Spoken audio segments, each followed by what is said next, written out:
Hello everyone, my name is Dominic DeMore and I want to thank you all for tuning in to the second, possibly third best thing you've heard all week. We have a great show for you today that includes the latest movie news from around the industry, along with our assorted thoughts and opinions, ranging from insightful to downright obnoxious and ridiculous? What's the word you used? Repulsive. Repulsive, that's the one. As always, I'm here with my co-host, James Langos. What's our first topic of the day? Our first topic Oh, by the way, this is the I've Had Better Movies podcast. Great plug. Yeah. Mid-sentence, whatever. It's all good. Whatever. They read the tagline if they're listening. That is also true. And let's be honest. No one's listening. Well, I wasn't going to go to that far. I was going to say whoever is listening has probably already listened once before and they know who we are. Odds are, yeah. Our first topic is actually a trailer. Surprise, surprise. As it usually has been for quite a while now. Yeah, a pretty big one, too. A very large trailer that debuted during the Olympics. Mm-hmm. Post Michael Phelps gold medal winning race, I think. Or either gold medal. Yeah, no, it was post gold medal. Did I say gold medal enough right there? Gold medal, baby. That's right. Good old USA. Getting another gold. Yeah. And they are getting another gold with this Rogue One trailer. Mm-hmm. For those of you who are unaware, and if you are, what's the matter with you? But actually, I have heard a lot of this. People aren't aware that Rogue One is not a sequel to The Force Awakens. It is actually a prequel. It's actually a prequel to Episode 4, in which the rebels are trying to steal the plans to the Death Star, which is where Episode 4 takes off, and that's why Leia is being captured, because she has the plans for the Death Star. What'd you think of the trailer? I enjoyed it thoroughly. Yeah, so did I. I love Felicity Jones. Very attractive. Yeah, and she looks like she can act. Yes. Which is important for an actor. I think she can.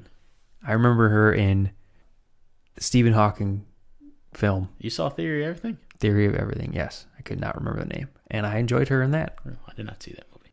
It's on HBO. I think we've gone over this once before. Probably. Yeah, I agree with you. I thought Felicity Jones looked really good. I thought it looks like her chemistry with Diego Luna is going to be really good. Like, they share some really longing looks, and you wonder, like, oh, maybe both of them aren't going to make it out of this alive. Maybe neither one of them makes it out alive, because this is the first time we've been introduced to most of these characters, and you don't really know if they're going to make it through. It could be a potential love interest as well. Mm-hmm. Absolutely. Which, let's be honest, Disney's doing it, so there probably will be one. Yeah. The first thing that caught my attention, and right from the beginning, is the music. It is hauntingly beautiful. Like, it's slightly slowed down, or like different versions of things we've heard, like the Imperial March and things like that. And I thought it sounded really cool. And what's one of the crazy things about Star Wars and their music? The score? Yeah. But it's not a song that someone else came up with. Yes, absolutely. That's very important considering our review of Suicide Squad last week, which you can find at www.ihbpodcast.com, along with on our Facebook page and Twitter page, and actually on my LinkedIn as well. If you want to look me up on LinkedIn, go for it. Dominic DeMore. Back to the news of note, though. In addition to the music, it's a beautifully shot film. Like, I heard from somebody from Collider Videos, which is, if you check us out, you should also check them out, because they do everything we do but better. They said that the same camera was used on The Revenant, like that beautifully shot movie. And while I'm not going to say it's on the quality of The Revenant, but the fact that it was shot with the same style of camera, that's got to say something, right? Yeah, that's nothing wrong with that. Mm-hmm. For me, the trailer felt like the movie, I guess. It feels like it's going to be the perfect combination of CGI and practical effects, which is what I want in my Star Wars films. Like, I thought Episode 8 did a great job of that, where they'd used CGI at the right times, but at the same time they had some practical stuff that made it feel like the movies we love. And also, I always take practical anytime I can. I agree. Especially being someone that is not a huge fan of animated films. Yeah. Or overly CGI films. As we learned last week, Jim has no soul. It's up for debate if I have a soul or not. Sometimes I do. After work, probably not. Mm-hmm. I still like, even though we have not heard him speak, Ben Mendelsohn. Yeah, he looks really cool. I thought that this trailer did a really good job of that kind of like. I liken it to what the Magnificent Seven trailer did. This is a much better trailer than that, but it kind of went through everybody in the gang or group and like described why they were there. This one didn't go as far as to put like actual words up, like the gambler, the Jedi, or some crap like that. It was so cheesy. It would be. This one, but it gave a little bit of motivations behind everybody. You saw, I think Tony. No, it might not be Tony Jaa. It's whoever plays the blind actor, Donnie Yen. There we go. I knew it was. You saw kind of why he was in the film. He gives a bit of his motivation. We met Alan Tudyk's robot character, and I thought he brought some real levity to the movie. And that's kind of what I want to see. I want this movie to be dark and gritty, and I want that kind of humor to be what breaks it up, because that was some dark stuff. He's like, I will not kill you, like in a very up tone, where you're like, oh, that was weird, but still funny. And then the moment we've been burying, spoilers for a trailer, completely not necessary. Yeah, the glimpse of Vader, the Darth. Yeah, to me it was the perfect amount. Just to know that he's going to be in this movie, it's going to get people excited, and I don't want to see anything more, because there's rumors he's going to be badass like he is in some of the books and stuff like that, where he's going to be striking down like hundreds of people, maybe. Probably won't see that, but we'll get like stories of it. And just to have a brief glimpse of the back of that helmet in this trailer took me over the edge. I agree. I'm excited to see Darth Vader with the technology we have for film. Mm-hmm. That we were sort of lacking with the original 3 movies. Yeah, I agree. What did you guys think of the trailer? Did you like it? Did you not like it? Let us know in the comment section below, or hit us up on Twitter at IHB Podcast, or you can even send us an email to either ask us a question or give a comment about the trailer at IHBpodcast@gmail.com. Mm-hmm. On to our second story / trailer, and it's not nearly as exciting as the last one. It is Sea of Trees from director Gus Van Sant, starring Matthew McConaughey and Naomi Watts. That's the one. I couldn't remember if it was her or Sienna Miller. They're very similar. True. What did you think of this trailer? A little confusing. Maybe. I'm glad Matthew McConaughey is not doing another war pick. That's my takeaway from this trailer. My takeaway is we already mentioned some of the heavy hitters who were behind this movie. I did not like this trailer one bit. I thought it was pretty bad. As far as the film goes, you see it gets a big thing, like selected to the Cannes Film Festival. Rumor is that it was booed at the Cannes Film Festival.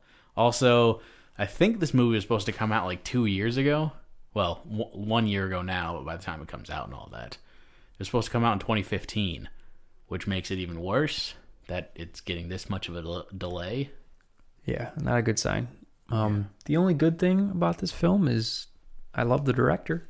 But I love the director's one movie. Yeah, I mean, while he did do Good Will Hunting, he also did the Psycho remake. He did Milk.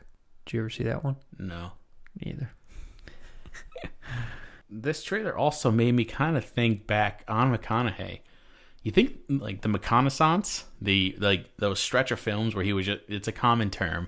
I'm not good. I enjoy it actually. Okay. Because it's pretty impressive. Yeah, where the rebirth of McConaughey. Yeah, and he hit on he had True Detective in there. He had Dallas Buyers Club. He had a couple of Mud, these great movies where it's like, holy crap, this guy can act, coming off of the awful that Jimmy loves. And to be honest, I don't hate them. Yeah, the rom-coms that he had done.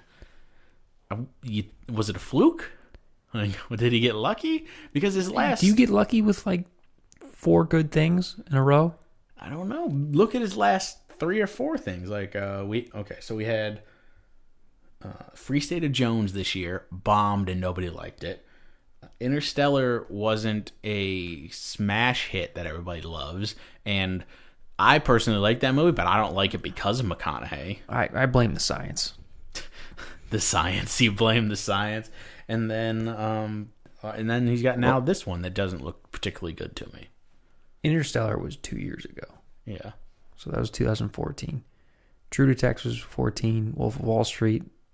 Which you can't count. That's McConaughey playing McConaughey slightly amped up in a suit. True. Magic Mike? I thought he was good in Magic Mike. Can we count that one? I mean, that's going back as 13. Yeah, that was a while ago. So was Mud. Mud was 12, actually. Yeah, but Mud was one of those weird releases to where it didn't get popular until 2013. Like, nobody saw that movie in theaters. I mean, we could probably count Lincoln Lawyer as the beginning of, or the start of his turn to better roles. It's close, yeah.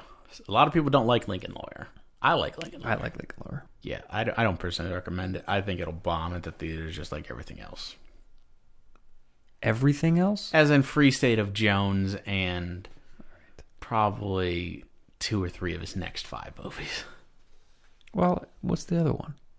Well, we got Kubo, and the 2-string is coming out this week. And then Dark Tower. Yeah, which 17. That one's going to be a toss-up because there's a lot of fans of that, but like if you don't read Stephen King, that one's going to go off a name alone and hopefully a decent trailer.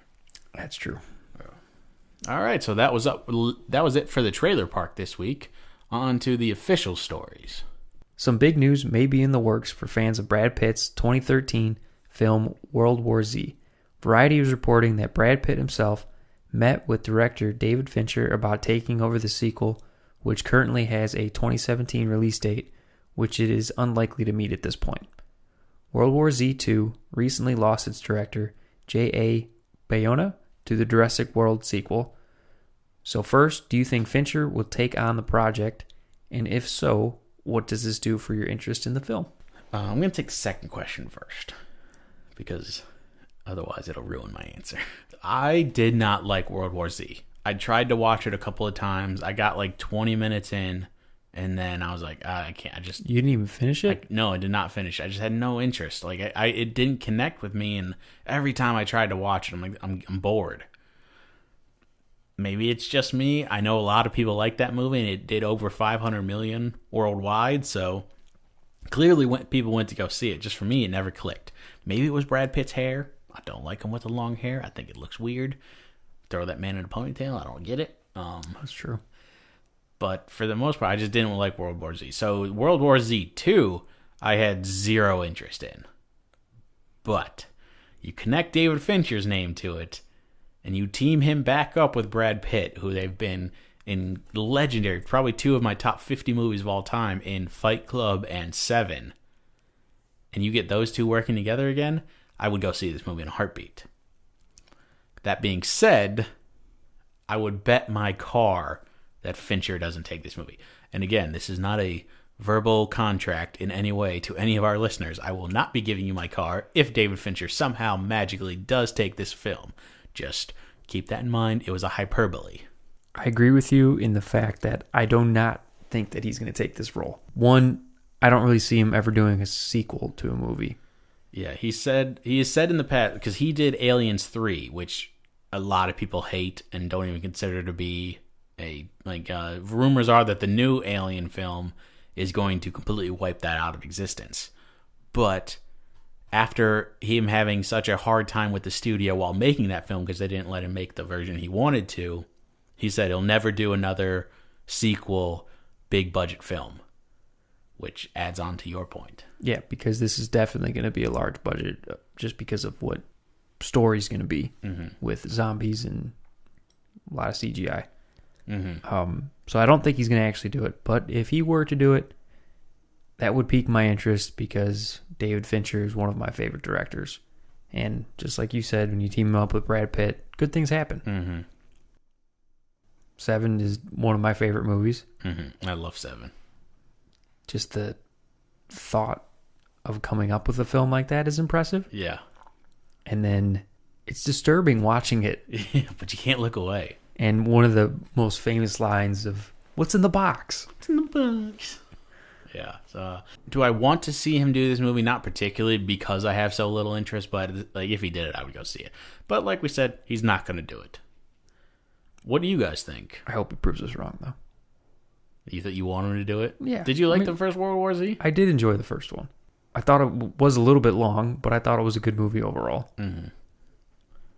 All right. Let us know what you guys thought. Did you like the first World War Z? What would you think of David Fincher joining on for the sequel? And furthermore, do you think there's any possibility that he actually takes this job? Let us know in the comment section below. Hit us up on Twitter at IHB Podcast or on Facebook. Go like and comment on our wall for the I've Had Better podcast page. Deadline recently released a story that Magnificent Seven director Antoine Fuqua is in talks with Universal to direct a rebooted version of the Al Pacino cult classic Scarface, which in fact is a reboot of the original 1932 film with the same name. James, thoughts on a return to the world of Scarface and a possible Fuqua-directed film? I like Antoine Fuqua. I do not want to see a Scarface remake. What's wrong with the one with Al Pacino? This is going to be fun. This is going to be a good topic because I am the complete opposite. I do not particularly like Antoine Fuqua.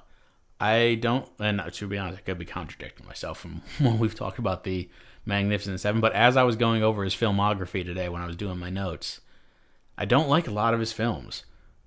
Training Day was good, but Training Day I think is only good because of the magic he got out of Denzel Washington. Like, I feel like Fuqua is a kind of director who needs to be carried by a star. Because looking at a few of his last films, Southpaw? I did not like Southpaw particularly. The Equalizer I do not like. Brooklyn's Finest I didn't think was very good. Shooter is mediocre at best. King Arthur wasn't great, and I don't really like Bait. Like, that's a lot of films for me to be like, on. Tears of the Sun. In my book, I think I put that movie higher than it actually is because it's been like 6 years since I've seen it. Bruce Willis did great. Yeah, but at the same time, I wonder how good that movie actually is. But it'll probably get a boost because it's a war film. You have a bit of American pride while watching it, stuff like that. You're rooting for Bruce Willis when he still gave a shit about his movies. That's a good point. Yeah, so I got questions about Fuqua. Like, Olympus Has Fallen was decent, but I feel like that was the most cookie cutter movie you can get. Like, get action star, get premise, let him rip. Well, I think that's what he does. He does very cookie cutter movies. Yeah. Other than Training Day. Yeah. On the other point, I think we're ripe for a Scarface remake. Now, I don't want some like prequel version of it. Like, I want the legit similar story. Like, change it as you would to mold it to 2016 version. But I don't think I think the 1983 version is not nearly as good as people think it is. Like, that movie is kind of like Sausage Party. It's a spot fest, but for the most part, it's long, and there are super long. Definitely like, when does he start shooting the guns? When does he start snorting coke? Are we gonna get this over with soon? Like, there's a lot of those moments in that film. Yeah, that's just because you know about it and it's coming. But if you were to watch it for like the first time, remember back when the first time was. I mean, it's long, but if you get past some of those points. Maybe, but like still, like I haven't watched Scarface in probably like 8 years because I'm no longer a 16 to 24-year-old male who wants to slap one of those things up on his college dorm room. That's a good point. I think it's a fluff movie. Like, it gets better reviews or better thoughts than it actually deserves. And it's a good story that I think would play well nowadays. I may feel better if someone else directed this.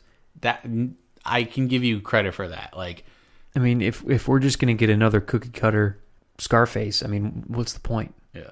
I didn't like his directing, particularly in Suicide Squad, but if you gave like this movie to David Ayer, I think it would be really good. Yeah, if they, didn't set him with a deadline, because apparently he can't handle that. Very true. My question is, Tony Montana. Who plays him? And do they stick with the Cuban American? You want to play rough? Okay. Say hello to my little friend.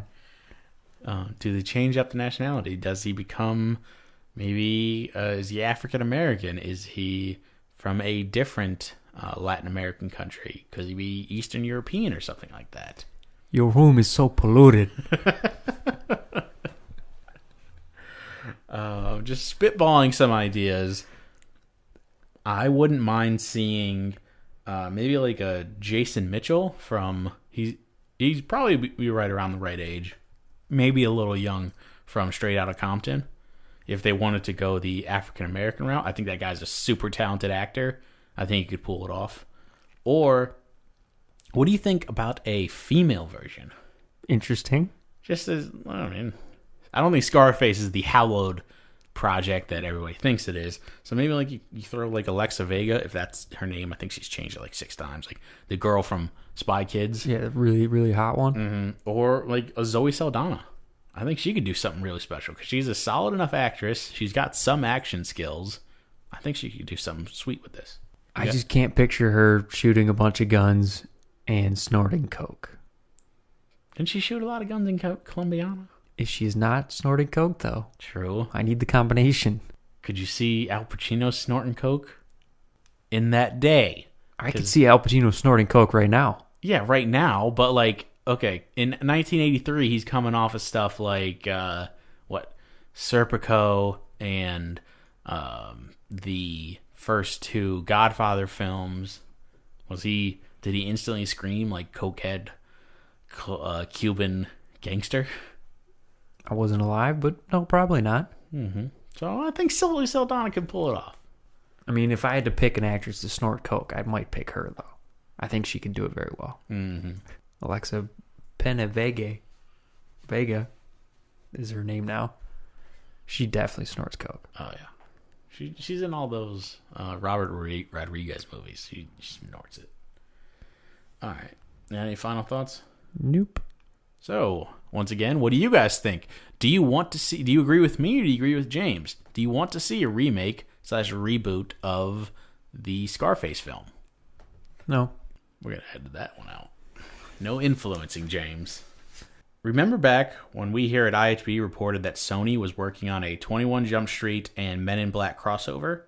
Well, it looks like Jonah Hill is pumping the brakes on the project. Being quoted as saying, "I had the idea, but I doubt the movie will ever get made. They're trying to make all the deals, but it's kind of impossible with all the Men in Black stuff. The Jump Street films were so fun to make, and the whole joke of them was they were making fun of the remakes and sequels and reboots.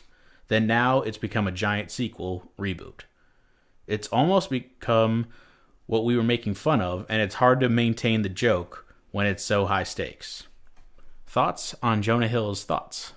Well, I think I've already stated my thought on his first thought that this movie should not be made. Mm-hmm. And I agree with his second thought of this movie still should not be made. I mean, I understand where he's coming from, but why even pitch an idea if you don't want to do it? Well, I'm sure it was one of those, like, he's an executive producer. It would have made him millions of dollars, and it was probably a funny joke at the time. Like, hey, we could cross over with MIB, and then it rolls into a thing, and then he starts working on it. It's like, wait, this is never going to work. It's a creative process. So I kind of like what he said. The fact that he even came out and said it is really cool. Like, he was like, yeah, no, it was a cool idea that I had, but in reality, it's not going to work. So maybe it gets made someday. I don't think it's going to be a direct crossover. I think they'll do another 23 Jump Street before they do a 23 Jump Street crossover. But it's not going to be anytime soon because these guys are busy. Plus, Will Smith wasn't returning for the MIB one, so yeah, what's the point, really? I think if they do another Jump Street, they should just pick like a random number and not even go in order anymore. just like go 65. Go Naked Gun on them, like Naked Gun 23 2/3. Yep. All right, that's enough time on that. If you have not heard, Will Smith and Martin Lawrence will be returning to the Bad Boys franchise that helped launch each into stardom, fast burning and extinguishing stardom in one actor's case. Ouch. The third installment was originally slated for a head-to-head matchup with Wonder Woman, but now it appears that the date will be pushed back to January 2018. Oh, and we have an official title, Bad Boys for Life. What do you make of the new release date and title? Questionable on all accounts. First off, the fact that this is getting moved back to January, one of the last real dumping grounds for movies. Like, we've seen this year that August is no longer, like, it used to be August, September-ish, and then January, February, early March were dumping grounds. That's where you put movies that weren't supposed to do well and weren't high budget. But when you're dumping back Bad Boys 3, or Bad Boys for Life, as it's now called, because they decided to quote P. Diddy, it's interesting. I wonder if because I looked it up, Bad Boys 2 had a $130 million budget. It ended up making like $250 worldwide, so back then that was pretty good money. But I don't know if you can have a $130 million movie open in the middle of January. No, I don't think so either. I'm questioning a lot of things that they're doing. Why is it taking so long? There's one. That usually means either the stars don't want to do it or your story sucks. Yeah, I would not doubt that it's a combination. I'm sure Will Smith is like, I got all these other projects. Like, I'm sure, because there's been talks that he would have at least a part in the standalone Batman film. Don't know if that's going to happen, but it's a rumor, and if that happens, I'm sure he's under contract with them already, so yeah, he'll have to do that. I know before Suicide Squad came out, if the movie did well, there was a chance that he would get his own spin-off. Again, I doubt that's going to happen now, but who knows? But, I mean, he's a in-demand actor. Yeah, absolutely. I mean, Martin Lawrence has plenty of time to do. I mean, they could just film all his scenes and just wait for Will Smith to be ready. Just CGI in Will Smith. Yeah. Just get, like, Fresh Prince of Bel-Air, Will Smith photoshopped into every shot. That'd be perfect. That would be so even I would go see Bad that Boys movie. 1, Will Smith, because that's basically early Fresh Prince. Or late Fresh Prince. Yeah. Yeah, the title, I get it. It's part of the song. And, I mean, it's clever. Is it really clever, though? It's clever because it's in the song, but not to make it the title. And then, yeah, January sucks. I mean, couldn't even put it in March, for Christ's sake. Yeah, or like February, because February is kind of turning into, like, Deadpool, and then Pacific Rim is going for February, I think, for their sequel. It's becoming a more desirable area as they look for counter-programming to, like, Valentine's Day and stuff. Yeah. But middle of January, like, are you even hitting holiday weekends then? When's Martin Luther King Day? Is that third Monday? Or is that President's Day? Which one's is President's Day? President's Day is in in February. So you remember those, but you don't remember the difference between Labor Day and Memorial Day. I remember that they're holidays. I just don't remember which one is which. They're super similar. Labor Day, Memorial Day, Jesus. And MLK Day and President's Day? Yeah, MLK wasn't a president. I understand they're different days, dude. You just know when they were. Well, it's pretty obvious. I know that they're different days. I'm just saying you remember when they are. Yeah, well, that one's simple. They're two different titles. Memorial Day, Labor Day. They're MLK Day, President's Day. They're similar conceptually. We're honoring a group of people who served for something. And you're honoring a person. And we're honoring a group of people versus one person. One person and not that many of a people as presidents. Also, let's face facts. Which one were we taught more growing up in middle school? Like MLK Day or the difference between Memorial Day and Labor Day? Well, that's because those fall in the summer. Well, sort of. They're towards the summer. People aren't talking about things anymore. You're starting for finals. All right. What do you think of the director of Bad Boys 3? It's Joe Carnahan. He did that movie The Grey, and he's also done Smokin' Aces. You ever The Grey I did not like. I liked The Grey until the end. Ruins a lot for you. It does. Like, I've thought of... I keep trying to work out a top 5 list to put out about, like, endings that ruin movies. And, like, The Grey always pops up in my head. I have trouble remembering other ones specifically. But that one always pops in as, like, one of the worst endings of all time. Because in the trailer, they show you, like, him wrapping up his hands with the little liquor bottles. And, like, this dude... Liam Neeson's about to fight a wolf. Like... punch a wolf in the jugular with little liquor bottles wrapped in his knuckles, and they show him get ready, and then fade to black. Yeah. What?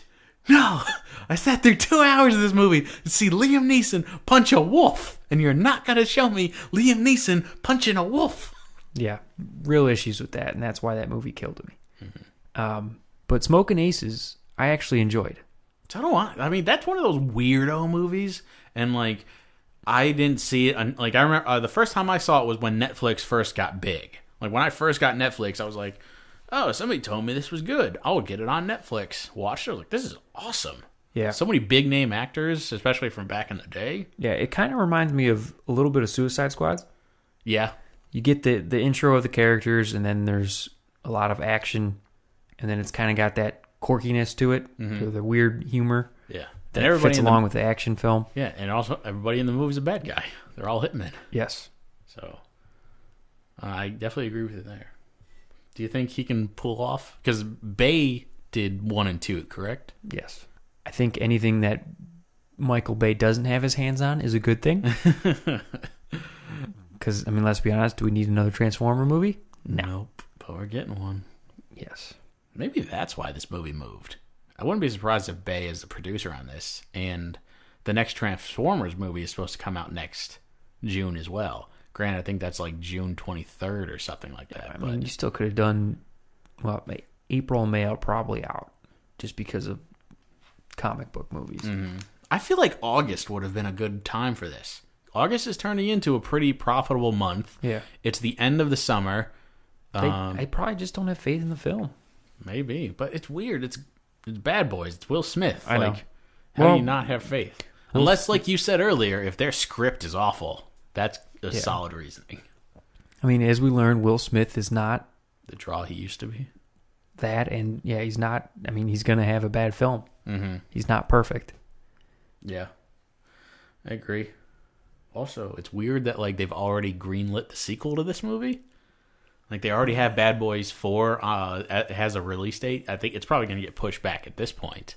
Because I think it was like summer of 2019. Yeah, Will Smith doesn't have that kind of schedule to throw in another Bad Boys movie for probably that he doesn't even want to make. Mm.